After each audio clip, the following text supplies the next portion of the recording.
Hi, I'm Deb Dedrick, certified high performance coach and your expert guide to leading a happy life, here with episode number 119, how to focus on and get what's most essential done. Thank you so much for joining me for today's tip, and let's just jump right into it. Essentialism. I love that term, and I've been listening to podcasts from Tim Ferriss, and I loved it so much that I went and got the book, and it's called Essentialism by Greg McKeown. Oh my gosh, it's I think what so many of us need in a world where we're so constantly having choices that we can do this or we could do that. And I don't know about you, but for me, over the last 2 years, as I've been transitioning in my career, figuring out what would be the most important thing to get done has been a challenge. And what I have found, and I don't know if this would apply to you, is I started so many different things thinking that I could multitask rather than do what the McEwen idea is to really focus and get to the root of what is most essential to get done first, rather than trying to move 5 or 10 things forward where you get nothing done and you feel that sense of overwhelm and discouragement, which I know I've felt that in the past. So when I listen to these things, I also apply them to make sure they work. So, number one, essentialism is the disciplined approach to picking out what's most important to you and then getting that done, rather than having 5 or 6 things done that you want to get done and you're trying a little bit here, a little bit there, and a little bit there. And then you go back to it a few weeks later and you forgot where you started and you have to start all over again, and absolutely nothing is moving forward. And high performance is getting a lot done and also doing it in a very effective way while having a happy life and happy relationships. So, essentialism, now that you know what it is, fine tuning what it is that's most important to you. So, how do you identify what's most important to you? Well, that's done by asking yourself questions and not stopping at the first answer, but going deeper. And if it's with your team, doing the same thing. Ask what's most important that you need to be getting done. And then when you answer that question, you dig a little bit deeper. What you're trying to do is get to the heart of what's most important to you. And for me, the importance of leaving a legacy after I'm gone has required me to do the same thing, to dig deeper.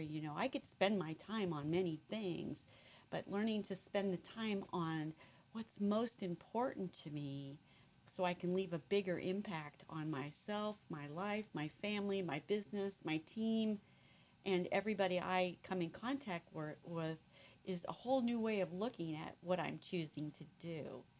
And then number three, picking the one thing or 2 or 3 things, not 10, but 1, 2, or 3 things, and I've chose 3 that are most important that I really want to focus my time on, and really pick them and make sure they're in alignment with what my purpose is, what my desired outcome is, what's most important to me, what type of legacy do I want to leave.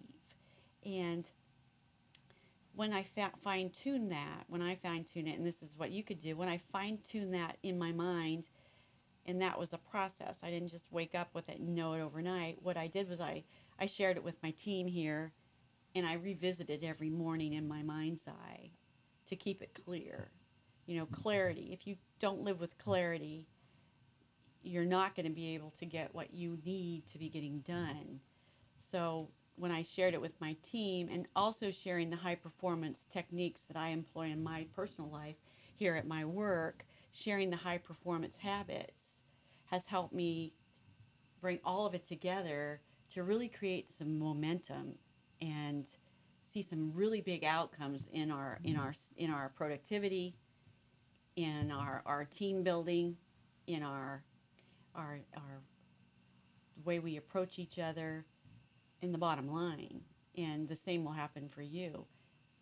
And then So we're all working together instead of one person going this way and one person going that way. One project's getting started and stopped. We're all forming a big unit because we are sharing what's most essential here to get done, and we're working all the way through it. And how are we working all the way through it? Well, we're saying no to everything else. We're coming back around. We're asking questions. Do I really need to get this done? And if it's done in your team, do we really need to be focusing on this now? Or what's most essential for us?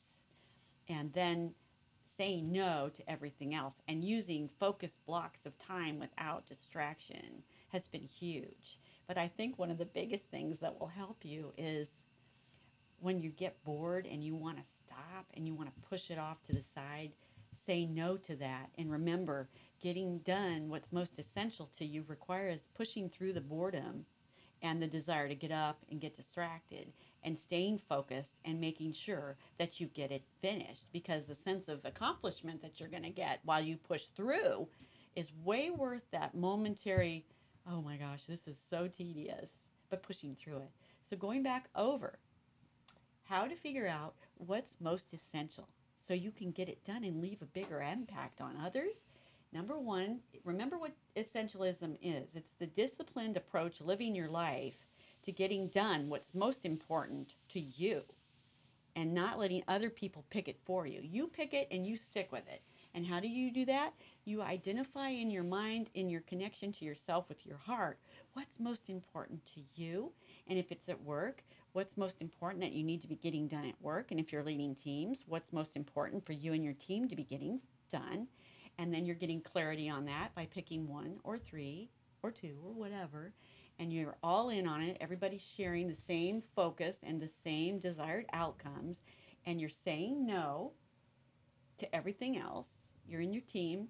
You know, today we had several quick meetings where we retouched on what was most essential.